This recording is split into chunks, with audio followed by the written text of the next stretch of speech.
بل یہاں پر میں 3 وظیفے ایسے بتاؤں گا انشاءاللہ جو ٹاپ آف دا لسٹ 3 وظائف ہیں مصیبت اور پریشانی میں تکلیف دور کرنے کے لیے، سنت وظائف آپ صلی اللہ علیہ وسلم کی طرف سے تعلیم فرمائے ہوئے۔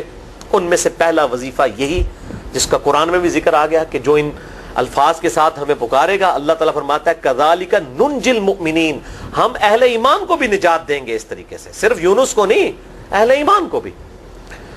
چنانچہ اسی کانٹیکسٹ میں پہلا وظیفہ ہے یہ لا الہ الا انت سبحانک انی کنت من الظالمین کا۔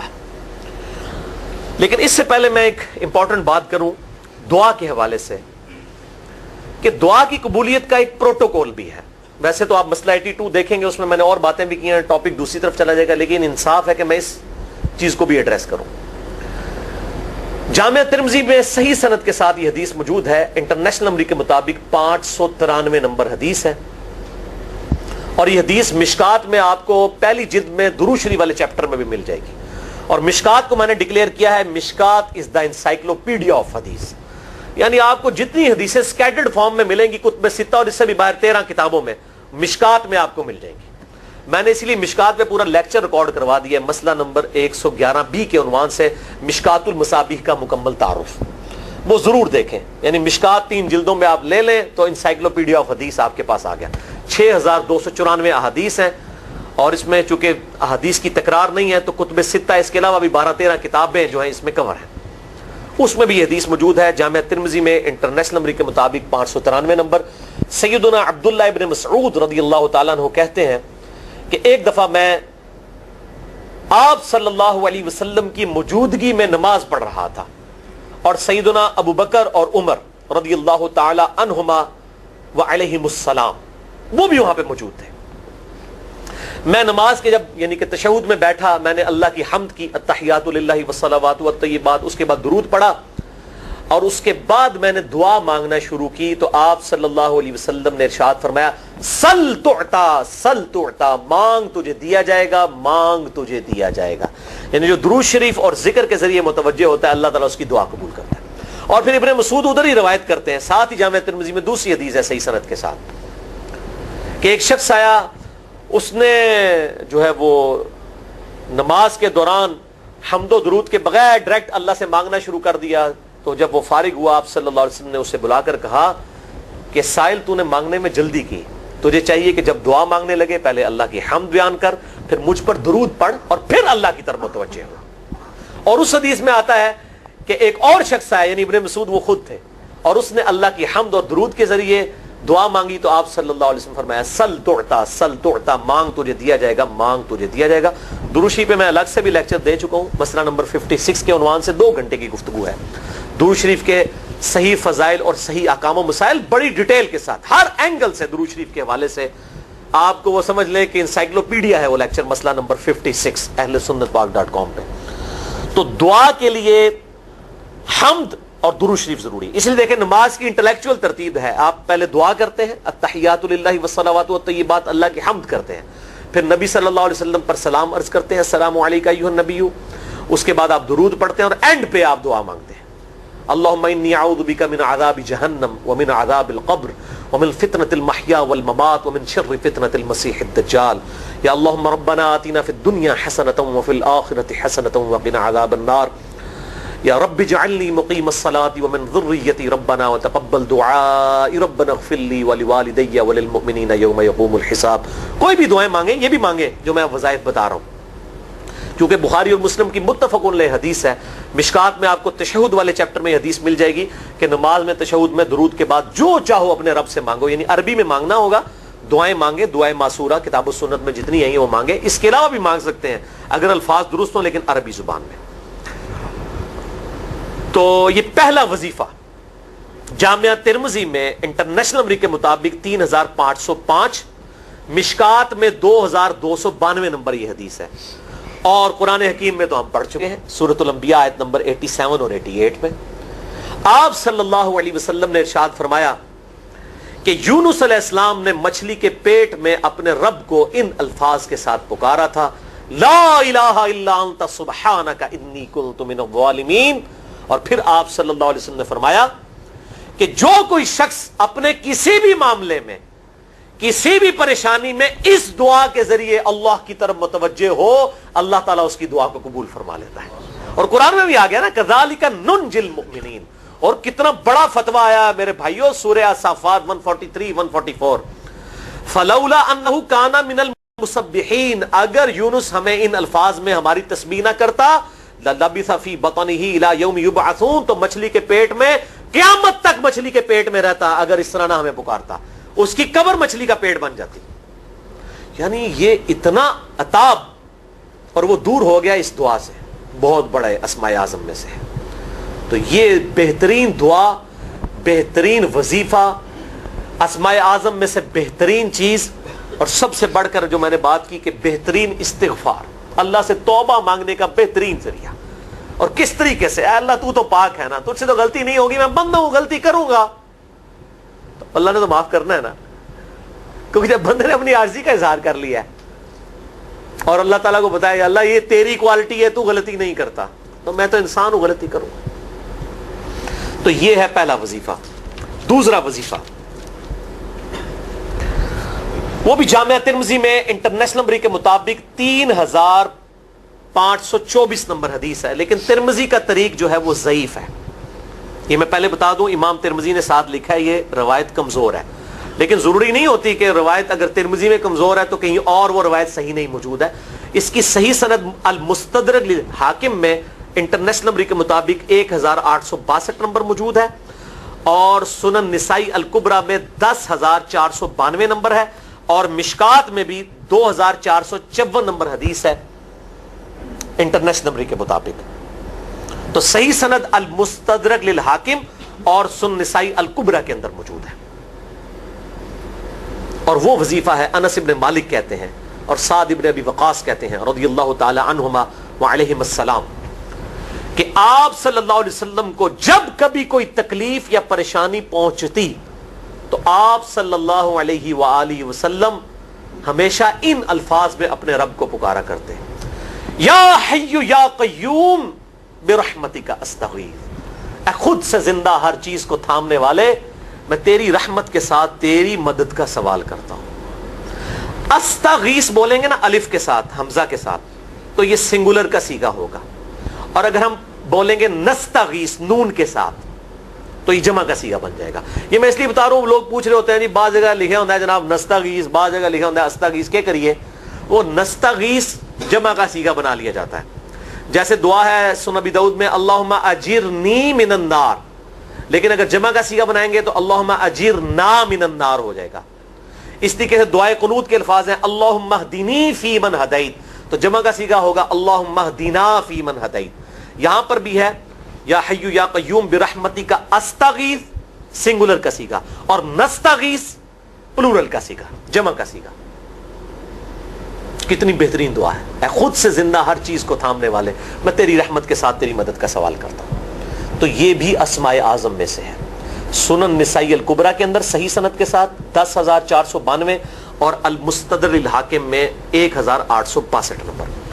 اب یہاں پہ میں ایک ضمناً بات بتا دوں سنن نسائی الکبریٰ کے بارے میں, چونکہ اکثر لوگ پوچھتے ہیں.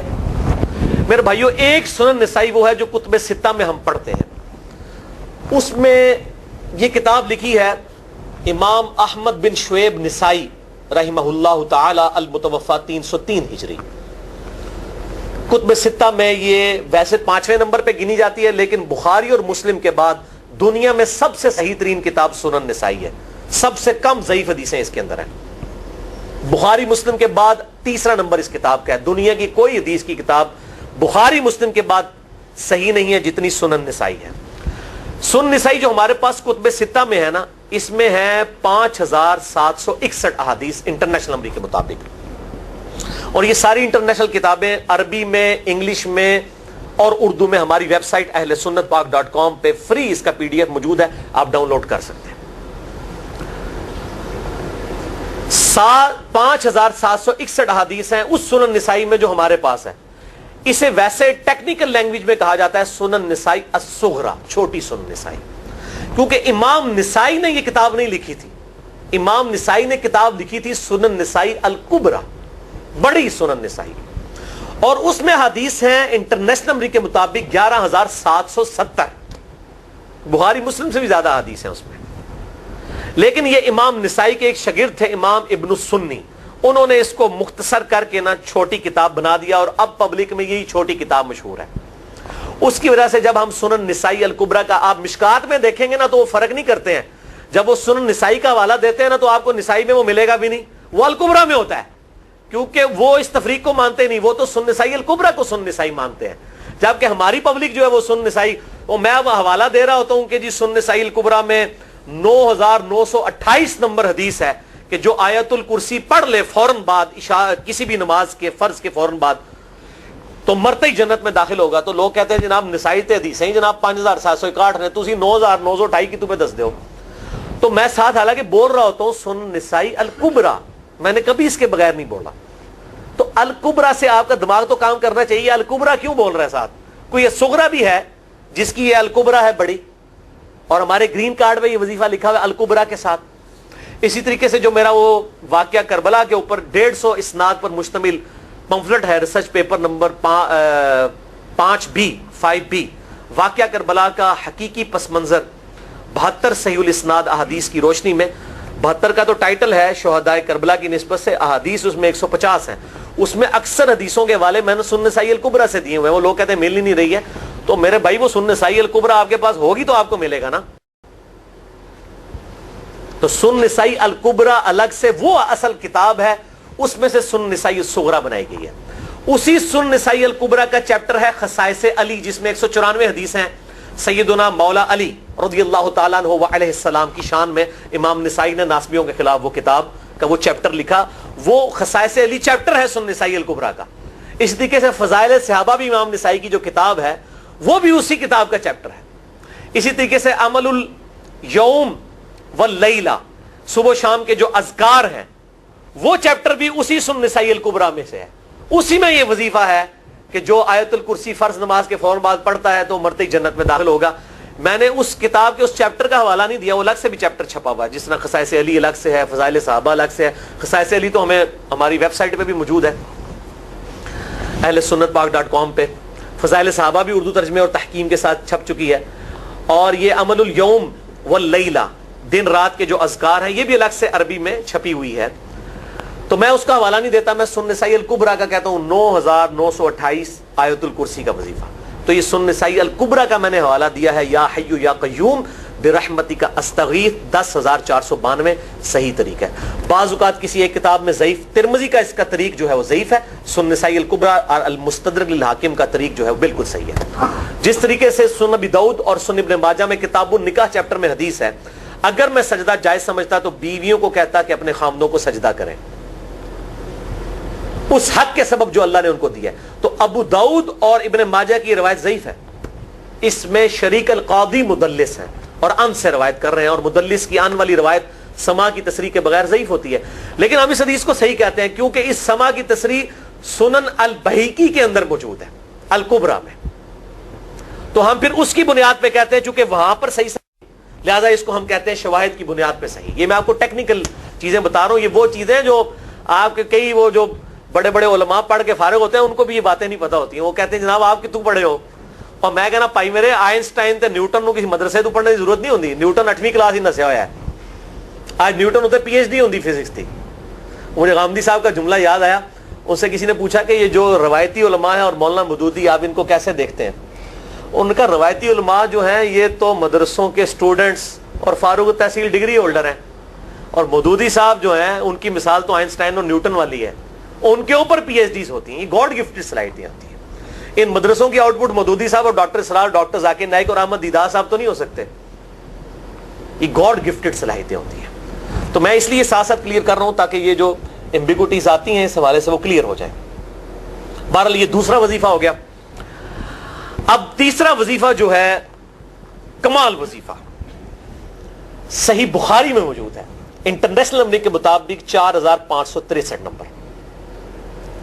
ابن عباس رضی اللہ تعالی عنہما کہتے ہیں وعلیہم السلام، وہ کہتے ہیں کہ سیدنا ابراہیم علیہ السلام کو جب آگ میں پھینک رہے تھے نا تو ابراہیم علیہ السلام نے اس وقت کہا تھا حسبنا اللہ و نعم الوکیل، ہم نے اللہ ہی پر بھروسہ کیا اور وہی بہتر کارساز ہے. اور تمہارے نبی صلی اللہ علیہ وسلم کو بھی جب مصیبت اور پریشانی آتی تھی وہ بھی پڑھا کرتے تھے حسبنا اللہ و نعم الوکیل، ہم نے اللہ ہی پر بھروسہ کیا اور وہی بہتر کارساز ہے. اس کے بعد وہ شعر جو بنا دیا نا نعم المولا و نعم النصیر، ویسے الگ سے آیت ہے، الگ سے آیت ہے، لیکن یہ شعر نہیں بنانا، بس اتنا ہی وظیفہ ہے حسبنا اللہ و نعم الوکیل.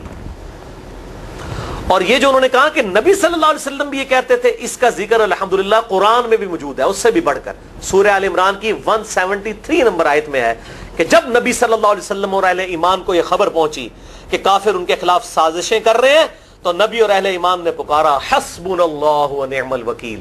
تو حسبنا اللہ و نعم الوکیل قرآن کی آیت بھی ہے، اور یہ ہے وہ آیت، وظیفہ قرآن میں آیا ہوا ہے یہ آل عمران 173 اور صحیح بخاری 4563. اور مجھے بڑا وجد آیا کہ ابراہیم علیہ السلام کو جب آگ میں پھینکنے لگے تھے انہوں نے اس وقت اللہ کو ان الفاظ کے ساتھ پکارا حسبنا اللہ و نعم الوکیل. اچھا یہ جتنے بھی وظیفے ہیں نا میرے بھائیوں، ان کا فائدہ اسی وقت ہے جب آپ کو ترجمہ بھی ان کا آتا ہوگا، ورنہ آپ روزانہ جتنی مرضی تسبیح کھینچتے رہے کوئی فرق نہیں پڑے گا. اس لیے میرا ایک پرسنل مشورہ ہے کہ جب بھی یہ وظیفے پڑھے نا آپ، اردو ترجمہ بے شک آتا بھی ہو رہا ہے، ایک دفعہ اپنی زبان میں اس کو ریپیٹ کریں. یعنی آپ پڑھیں حسبنا اللہ و نعم الوکیل، میں نے اللہ ہی پر بھروسہ کیا اور وہی بہتر کارساز ہے. آپ دیکھیں یہ صوت القرآن چینل میں جب وہ عربی چل رہی ہوتی ہے، جیسے ہی وہ مراج الدین خان کا ترجمہ شروع ہوتا ہے نا، کیسے کب کبھی تاری ہو جاتی ہے، کیونکہ ہماری زبان میں بات ہو رہی ہوتی ہے نا. ابھی تو نہیں قیام اللیل میں رو رہے ہوتے، ان کی زبان میں بات ہو رہی ہوتی ہے، اپنی زبان کا اثر ہوتا ہے. اسی طریقے سے آپ لا الہ الا انت سبحانک انی کنت من الظالمین، یا حسبنا اللہ و نعم الوکیل، یا حی یا قیوم برحمتک استغیث، جو بھی وظیفے پڑھیں نا، ایک دفعہ ان وظیفوں کو جب آپ الگ سے دعا مانگ رہے ہوں اس وقت اس کو آپ اپنی زبان میں بھی دہرائیں. اور اس کے لیے کوئی تسبیح نہیں کھینچنے کی ضرورت کہ آپ نے اتنے 100 دفعہ پڑھنا ہے. تسبیح تو ویسے ٹھیک ہے، وہ آپ استعمال کر سکتے ہیں، لیکن آپ چلتے پھرتے اٹھتے بیٹھتے ہر وقت جس حالت میں بھی، اور صحیح مسلم میں حدیث ہے کہ یہ جو وظائف ہیں ان کے لیے تو کوئی وضو بھی کیا غسل بھی پروٹوکول نہیں ہے. اب عائشہ کہتی ہیں نبی صلی اللہ علیہ وسلم حالت جنابت میں بھی اللہ کو یاد کر لیا کرتے تھے. صحیح مسلم میں حدیث موجود ہے، جنابت والے چیپٹر میں ہر حال میں اللہ کو یاد کرتے تھے. اور جو قرآن میں بھی دعائیں یا اذکار آئی ہیں نا، جب آپ حالت جنابت میں بھی اس کو کریں گے نا تو اس پہ قرآن کا حکم نہیں لگے گا. تو جامعہ ترمذی اور ابو داؤد میں جو حدیث ہے کہ حضرت علی کہتے ہیں نبی صلی اللہ علیہ وسلم کو حالت جنابت کے علاوہ کوئی اور حالت قرآن پڑھنے سے مانے نہیں ہوتی تھی، تو اس سے مراد قرآن کی تلاوت ہے. اگر قرآن کی دعائیں جیسے ہیں بسم اللہ الرحمن الرحیم، یہ بھی تو قرآن ہے، سبحان اللہ بھی تو قرآن ہے، الحمدللہ بھی تو، یہ اذکار جو ہے نا جب آپ اذکار کی نیت سے پڑھ رہے ہوں گے پھر یہ قرآن نہیں شمار ہوں گے، ذکر شمار ہوں گے. اور اس کے لیے نہ وضو پروٹوکول ہے اور نہ غسل کا ہونا ضروری ہے، ہر حال میں اللہ کو یاد کریں. تو یونس علیہ السلام نے کتنے یاد کیتا ہے؟ پھر الظلمات، مچھلی کے پیٹ میں، جہاں نہ کوئی اگربتی تھی اور تعفن پھیلا ہوا تھا اور اندھیرا ہی اندھیرا تھا. یہاں پہ وہ جناب کس طرح وہ روشن کرتے ہیں، پھر 1.25 لاکھ دفعہ پڑھواتے ہیں. یعنی میں بتا رہا ہوں آدھا سچ بڑا خطرناک ہوتا ہے. یعنی آیت کریمہ کی اصلیت تو موجود ہے کتاب و سنت میں، لیکن آدھا جو سچ جھوٹ ساتھ ملا لیا نا اس کی وجہ سے سارا بیڑا غرق کر دیا ہوا. اور بجائے یہ کہ لوگوں کو یہ وظیفہ بتایا جائے کہ اٹھتے بیٹھتے چلتے پھرتے اللہ کو ان الفاظ میں یاد کریں، اس کو انہوں نے کوئی اور ہی رنگ دے دیا ہوا ہے اور اس نے 1.25 لاکھ دفعہ ختم اور پتہ نہیں کیا کچھ بنا دیا ہوا ہے. تو یہ 3 وظائف تھے بڑے اہم اس حوالے سے، اور میں نے اس کو ضروری سمجھا کہ میں یہ ضرور بتا دوں تاکہ لوگ اس پہ ایجوکیٹ ہوں، ان وظائف کو کریں. اور مسئلہ نمبر 82 میرا الگ سے میرے بھائیوں ریکارڈ ہے. مسئلہ نمبر 82 اسماء اعظم اور دعا کی قبولیت سے متعلق جتنی بھی چیزیں ہیں میں نے اس میں بڑی ڈیٹیل کے ساتھ الحمدللہ کئی اور وظائف بھی بتائے ہیں، لیکن اب وہ اتنے وظائف کوئی جمع کرنے کی ضرورت نہیں ہے. موٹے موٹے 3 وظیفے جو بتا دیے انہی کو اگر کوئی لے لے اپنی دعاؤں میں انہی وظائف کو کرے تو اللہ تبارک و تعالی ہر معاملے میں جو ہے وہ انشاءاللہ تعالی کفایت فرمانے والا ہے.